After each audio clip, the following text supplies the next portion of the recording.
Everyone, I welcome you all for the today's session of daily current affairs. So those who are new to this session, मैं उनको बता दूं कि हमारा session कैसे चलता है आगे. तो MCQ फॉर्मेट में आपका क्वेश्चन चलता है. आपकी स्क्रीन के ऊपर एक क्वेश्चन आता है, हम उसका आंसर डिस्कस करते हैं, देन उसके बाद आपको उसकी एक्सप्लेनेशन मिलती है. ठीक है, यानी कि उस क्वेश्चन से रिलेटेड जो भी इन्फॉर्मेशन होती है मैं वो आपको ब्रीफ में बताते चलता हूँ. ठीक है, तो इसी तरीके से हम कुछ 5 से 6 क्वेश्चंस को करते हैं. कभी कभी 10 से 15 क्वेश्चंस भी हो जाते हैं, तो इट डिपेंड्स कि कितनी न्यूज़ आई है. ठीक है, तो यस, हम अपने सेशन की शुरुआत करते हैं और आज सेशन के एंड में कुछ इंपॉर्टेंट डेज भी हम डिस्कस करेंगे जो कि आपके लिए बहुत ही इम्पॉर्टेंट हैं. तो एंड तक बने रहिएगा और सेशन को बीच में ना छोड़िएगा. ठीक है, पहला क्वेश्चन आपकी स्क्रीन के ऊपर आ गया है, तो आपको बताना है कि इन स्टेटमेंट्स को पढ़ के आपको बताना है which of the following statements is और आर करेक्ट. तो कौन से करेक्ट स्टेटमेंट्स हैं ये आपको बताना है. ठीक है, पहला क्वेश्चन क्या कहता है, दूरदर्शन किसान जो कि एक चैनल का नाम है.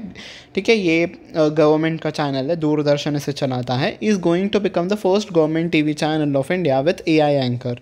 तो क्या ये पहला गवर्नमेंट का ऐसा टीवी चैनल होगा जिस पे AI एंकर्स आएंगे? Yes, this statement is correct. मैं आपको इसके रिगार्डिंग इन्फॉर्मेशन दूंगा. ठीक है, but let's just discuss the question पहले.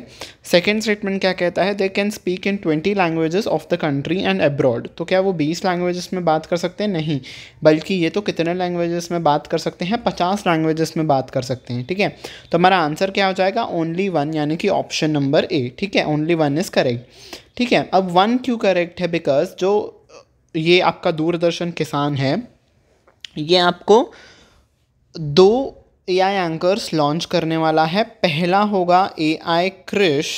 ठीक है, AI क्रिश, और दूसरा AI एंकर का नाम है AI भूमि. ठीक है, इन दोनों एंकर्स को ये AI एंकर्स को लॉन्च करेगा और ये AI एंकर्स 50 लैंग्वेजेस में बात कर सकते हैं. ठीक है, तो ये सारी इन्फॉर्मेशन थी इस न्यूज़ से रिलेटेड. ठीक है, नेक्स्ट क्वेश्चन की तरफ हम आते हैं. आपको पता है कि केन्स फिल्म फेस्टिवल चल रहा है. कहाँ पे चल रहा है? फ्रांस के कैपिटल सिटी पेरिस में ये चल रहा है. ठीक है, आपको बताना है कि कौन सी इंडियन फिल्म ने पहला प्राइज़ जीता है 27th केन्स 27th ला सिनेफ कैटेगरी के लिए. ठीक है, तो ये कैटेगरी का नाम है. इस कैटेगरी के लिए कौन सी फिल्म ने पहला अवार्ड जीता है और वो इंडियन फिल्म है. ठीक है, और इस बार का कौन सा एडिशन चल रहा है केन्स फिल्म फेस्टिवल का? 77. तो ये भी आप ध्यान रखिए. ठीक है, कौन सी है वो film? Yes, correct answer is option number A, sunflower were the first ones to know. और इसको किसने बनाई है? यस, जो फिल्म एंड टेलीविज़न इंस्टीट्यूट है जो कि पुणे में स्थित है, उसके स्टूडेंट ने ये फिल्म बनाई है. ठीक है, इस कैटेगरी में वही पिक्चर्स को शामिल किया जाता है जो कि किसी स्टूडेंट के द्वारा बनाई जाती है. ठीक है, और अब ये विन हो गए हैं तो इनको कितना कैश प्राइज़ मिलेगा? 15,000 यूरोज़ मिलेंगे. ठीक है, कैश प्राइज़ के तौर पे. तो बस इतनी ही इन्फॉर्मेशन थी इस न्यूज़ से रिलेटेड. नेक्स्ट क्वेश्चन की तरफ हम चलते हैं. How many dolphins were currently estimated to be in the Ganga and its tributaries according to the wild life institute of India. तो वाइल्ड लाइफ इंस्टीट्यूट इंडिया के अनुसार गंगा और उसकी सहायक नदियाँ जो हैं, ठीक है, जैसे गंडक हो गई, चंबल हो गई, कोसी हो गई, तो इन सारी नदियों को मिला के इनमें कितनी डॉल्फिन्स पाई जाती हैं? ठीक है, इंडिया की नेशनल एक्वेटिक एनिमल है. ठीक है, जो गैंगेटिक डॉल्फिन्स हम जिन्हें कहते हैं, वो कितनी उनकी पॉपुलेशन है ये आपको बताना है. Yes, correct answer is option number C, 4,000. ठीक है, इनकी पॉपुलेशन जो थी वो बहुत ही कम हो गई थी. फिर जो हमारे गवर्नमेंट ने इनिशिएटिव्स लिए जैसे कि क्लीन गंगा, नमामि गंगे, तो इन इनिशिएटिव्स की वजह से जो है वहाँ पे डॉल्फिन्स की ब्रीडिंग अच्छी से हो पाई और इनकी पॉपुलेशन बढ़ गई. ठीक है, नेक्स्ट क्वेश्चन की तरफ हम चलते हैं. Who won the gold medal in the women's F51 club throw competition at world para athletic championship. तो वर्ल्ड पैरा एथलेटिक चैम्पियनशिप में किसने वुमेन्स की कैटेगरी में गोल्ड मेडल जीता है फॉर क्लब थ्रो? ठीक है, क्लब थ्रो आपका एक ऐसे कुछ एक बॉटल टाइप या फिर एक थिंग होती है जो कि आपको फेंकना होता है. ठीक है, जैसे शॉट पुट को हम फेंकते हैं. तो बस इस कंपटीशन में किसने गोल्ड मेडल जीता ये आपको बताना है. Yes, correct answer is option number D, एकता बयान. ठीक है, और next question, which company has Swiggy collaborated with to enhance it's fraud prevention capabilities. तो जो स्विगी के ऐप पे फ्रॉड्स कम हो, ठीक है, जैसे कि किसी ने भी प्रोमो कोड, किसी का भी प्रोमो कोड यूज़ कर लिया और डिस्काउंट्स ले लिए, है ना, उनके सिस्टम को हैक करके डिस्काउंट कोड्स ले लिए, तो ऐसी सब घटनाओं को रोकने के लिए स्विगी ने किस कंपनी के साथ कोलैबोरेट किया है ताकि इन सभी फ्रॉड्स को रोका जा सके? Yes, correct answer is option number C, that is shield. तो स्विगी ने शील्ड के साथ कोलैबोरेशन किया है। ठीक है जी। Next question, which country provided the name Remal for the cyclone developing in the north Indian ocean? तो इंडियन ओशियन में एक साइक्लोन बन रहा है जिसका नाम है रेमाल, और ये साइक्लोन किन कंट्रीज़ को अफेक्ट करेगा? पहली तो हो गई हमारी इंडिया, ठीक है, दूसरा है आपका नेपाल, और तीसरी कंट्री है बांग्लादेश। ठीक है, ये तीनों कंट्रीज़ इस साइक्लोन से अफेक्ट होंगी। और इंडिया के किस रीजन के लिए अलर्ट घोषित किया गया है? ऑरेंज अलर्ट घोषित किया गया है, वहाँ पे बहुत ज़्यादा बारिश हो सकती है। कोलकाता, वेस्ट बंगाल, ठीक है, कोलकाता के कई सारे डिस्ट्रिक्ट्स में बारिश हो सकती है जो कि वेस्ट बंगाल में है। ठीक है, तो और जो भी इंडियन ओशन के आसपास जो कंट्रीज़ होती हैं वही इन साइक्लोन्स को नाम देती हैं। एंड आपको बताना है कि किस कंट्री ने जो ये साइक्लोन रेमाल है उसको नाम दिया है। Yes, correct answer is option number C, Oman. तो ओमान ने साइक्लोन रेमाल को नाम दिया है। ठीक है जी, ओके। तो एमसीक्यू फॉर्मेट में तो न्यूज़ ख़त्म हो गई, अब हम इम्पोर्टेंट डेज़ की तरफ थोड़ा रुख कर लेते हैं।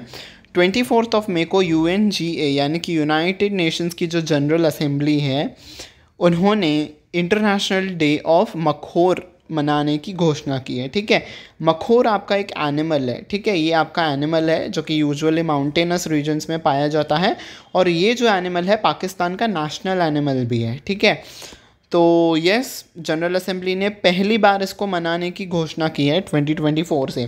तो जो भी दिन पहली बार मनाए जाते हैं वो आपके एग्ज़ाम पॉइंट ऑफ व्यू से बहुत ज़्यादा इंपॉर्टेंट हो जाते हैं, बिकॉज वो सुपरलेटिव कैटेगरी में आते हैं। ठीक है, जो भी ऐसे फर्स्ट्स होते हैं ना, वो आपकी सुपरलेटिव कैटेगरी के क्वेश्चंस होते हैं, और वो उनके आने के चांसेस बहुत ज़्यादा होते हैं, तो आप ऐसे इंपॉर्टेंट मार्क कर सकते हो। ठीक है, मखोर के बारे में हम पढ़ लेते हैं। मखोर, जिसका साइंटिफिक नेम है कैप्रा फैल्कोनेरी, ये एक आइकॉनिक और इकोलॉजिकली सिग्निफिकेंट स्पीसीज़ है, एनिमल की ये इम्पॉर्टेंट स्पीसीज़ है जो कि माउंटेनस रीजन्स में ही पाई जाती है, जैसे और साउथ सेंट्रल और साउथ एशिया में पाई जाती है। कौन से कंट्रीज़ में? Afghanistan, India, Pakistan, Tajikistan, Turkmenistan और उज़्बेकिस्तान। ठीक है, और ये एंडेंजर्ड स्पीसीज़ है, इसका ख़रीदना बेचना पूरी तरीके से प्रतिबंध है। ठीक है, तो आपको इसके बारे में पता चल गया। एंड नेक्स्ट क्वेश्चन की तरफ हम चलते हैं। ये तो होगी कल के दिन की बात, और 25 मई को कौन सा डे मनाया जाता है? World thyroid awareness day. ठीक है, आपने अपने देखा होगा आसपास में आपकी आंटीज़ हो गई और आपकी मम्मी हो गई, ठीक है, कई सारे लोगों को फीमेल्स में थायराइड की प्रॉब्लम देखी जाती है। ठीक है, बट कई सारे लोगों को पता ही नहीं होता है थायराइड क्या होता है। डॉक्टर भी बस कह देते हैं थायराइड है, थायराइड है। घर पे भी होता है कि थायराइड है, थायराइड है, उनको एक टैबलेट दी जाती है, वो हर रोज़ लेते हैं। ठीक है, वुमेंस में ये स्पेशली देखा जाता है पोस्ट डिलीवरी के बाद, है ना, डिलीवरी के बाद से उनको ये देखा जाता है। ऐसे नहीं है कि मेल्स में नहीं होता है, बट इन रेयर केसेस ये होता है, बट ज़्यादातर फीमेल्स में देखा जाता है। तो आज उसी को थायराइड के अवेयरनेस के बारे में ही, उसके रिगार्डिंग अवेयरनेस फैलाने के लिए ही इस दिन को मनाया जाता है। ठीक है, इस बार की थीम क्या है याद रखना है, थायराइड डिसीजेस आर NCDs यानी कि नॉन कम्युनिकेबल डिसीज़, मतलब वो इंसान से इंसान में फैलता नहीं है। ठीक है, वो आपका नेचुरली या फिर जेनेटिकली होता है। ठीक है, इंसान से वो एक दूसरे से कंटामिनेट नहीं होता है। ठीक है, मगर मतलब अगर एक इंसान को वो है तो वो दूसरे इंसान को उसके छूने से या फिर उसके सलाइवा के कांटेक्ट में आने से नहीं होता है। ठीक है, ताकि एक टैबू क्रिएट ना हो, है ना, इसलिए ये अवेयरनेस दी जा रही है। पहली बार इसको मनाया गया था 25 मई। ये क्यों मनाया जाता है? पहली बार नहीं, आई मीन टू से कि इस दिन को क्यों मनाया जाता है, बिकॉज May 25, 1965 के अंदर यूरोपियन थायराइड एसोसिएशन का गठन किया गया था। ठीक है, वो फाउंड की गई थी, and this organisation was the first one to recognise world thyroid, और यही ऑर्गेनाइजेशन थी जिसने कहा था कि हम थायराइड के रिगार्डिंग एक डे मनाते हैं। ठीक है, तो बिकॉज ये एसोसिएशन इस दिन के दिन इसका फाउंडेशन हुआ था, इसीलिए हम 25 मई को वर्ल्ड थायराइड अवेयरनेस डे मनाते हैं। ठीक है, अब थायराइड होता क्या है? थायराइड ग्लैंड एक डक्टलेस एंडोक्राइन ग्लैंड होता है जो कि आपकी नेक के सामने के पार्ट पे सिचुएटेड होता है। ठीक है, ये एक बटरफ्लाई के शेप में होता है। मैं आपको अभी इमेज दिखाता हूँ ये है आपकी थायराइड ग्लैंड की इमेज, है ना। ये आपकी एक ऐसे बटरफ्लाई के शेप में है, ठीक है। ये ग्लैंड आपके गले में, इसका काम क्या होता है अब हम उसको थोड़ा जान लेते हैं, ताकि आप भी अपने पेरेंट्स को जो है क्या कहते हैं अवेयर कर सको, उनको इन्फॉर्मेशन दे सको, है ना। Thyroid gland regulates the bodies metabolism, growth and development, ठीक है। मेटाबॉलिज्म आपका जो होता है उसको एनहांस करता है, आपकी ग्रोथ को सपोर्ट करता है ये ग्लैंड, ठीक है। एंडोक्राइन ग्लैंड का मतलब क्या होता है, डायरेक्टली जो है ये ग्लैंड ये हार्मोन सिक्रीट करता है, और वो हार्मोन जो है जो कि आपके मेटाबॉलिज्म और ग्रोथ के लिए इंपॉर्टेंट है, वो डायरेक्टली आपको ब्लड स्ट्रीम के ज़रिए आपके डायरेक्टली ब्लड में ये हार्मोन पहुंच जाता है, ठीक है। दैट इज़, इसका ये काम है एंडोक्राइन ग्लैंड का, ठीक है। डक्टलेस है, मतलब कोई भी इसमें डक्ट नहीं है। बाकी के अगर जो ग्लैंड्स होते हैं वो डक्ट का यूज़ करते हैं और इनडायरेक्टली आपके बॉडी में पहुंचता है, ठीक है। बट थायराइड ग्लैंड जो है वो डक्टलेस ग्लैंड है, डायरेक्टली, इसका मतलब होता है कि डायरेक्टली आपके ब्लड स्ट्रीम में ये हार्मोन सिक्रीट करता है, ठीक है। और ये लार्जेस्ट ग्लैंड है ह्यूमन बॉडी का, ठीक है। और थायराइड के इश्यूज़ दो तरीके से हम इसको बाइफरकेट कर सकते हैं। एक होता है हाइपोथायरॉयडिज्म और एक होता है हाइपरथायरॉयडिज्म, ठीक है।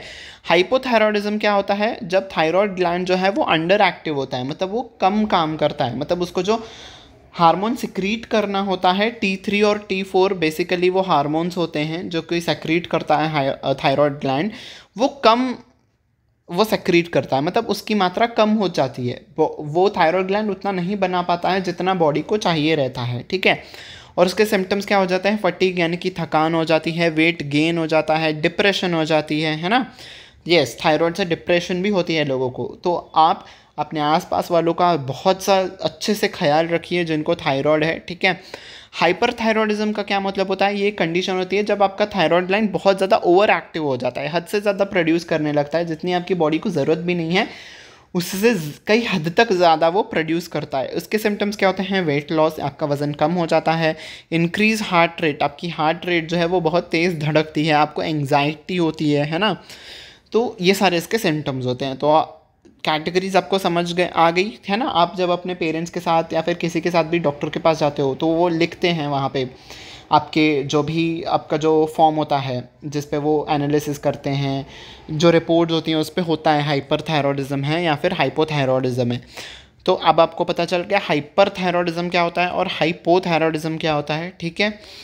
तो यस, ये आपकी इमेज भी हो गई और ये आखिरी न्यूज़ है वो आज के लिए हम कवर कर रहे हैं। 25 मई को अफ्रीका डे भी मनाया जाता है। किस लिए मनाया जाता है, to commemorate the founding of organisation of African unity OAU, ठीक है। इस संस्था का गठन हुआ था 25 मई 1963 को। तो इसी को सेलिब्रेट करने के लिए हम 25 मई को अफ्रीका डे मनाते हैं, ठीक है। OAU organisation of African unity precursor है अफ्रीकन यूनियन का, मतलब ये बना है इसीलिए ही अफ्रीकन यूनियन आज के सिनेरियो में वो एग्जिस्ट आ पाया है, ठीक है। Which was launch in 2002 to replace OAU। तो पहले अफ्रीकन यूनियन को OAU कहा जाता था, अब उसका नाम बदल के अफ्रीकन यूनियन कहा गया है, ठीक है। और 2024 अफ्रीका डे सेलिब्रेशन, यहाँ पे आई थिंक हाँ, अफ्रीका डे सेलिब्रेशन का ये थीम क्या रहेगा या फिर हम कहेंगे फोकस किस पे रहेगा, वुमेंस एंड एग्रीकल्चर। तो वुमेंस का योगदान एग्रीकल्चर में क्या होता है इसके ऊपर स्पेशल फोकस किया जाएगा, ठीक है जी। So yes, this was it for today. I hope आपको ये सेशन बहुत ही अच्छा लगा होगा।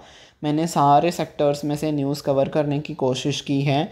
अगर आपको ये न्यूज़ पसंद आई है तो आप प्लीज़ लाइक बटन पे प्रेस कर दीजिएगा, अपने बाकी फ्रेंड्स के साथ भी इसे शेयर करिएगा ताकि उनके सेशन और उनकी प्रिपरेशन में ये बहुत ही हेल्पफुल प्रूव करेगा, बिकॉज हम MCQ फॉर्मेट्स में ये करते हैं, बहुत ही शॉर्ट एंड स्वीट सा ये सेशन रहता है। एंड सब्सक्राइब बटन पे भी प्रेस कर दीजिएगा, बेल आइकन पे भी प्रेस करिएगा ताकि आने वाले क्लासेस के नोटिफिकेशन आपको टाइम टू टाइम मिलती रहे, ठीक है। यार ये सब लाइक शेयर करने के लिए कुछ सेकेंड्स की ही बात होती है, तो कर दिया करो, इसमें कंजूसी ना किया करो, ठीक है। So yes, until we meet next time, take very good care of yourself. Bye bye everyone.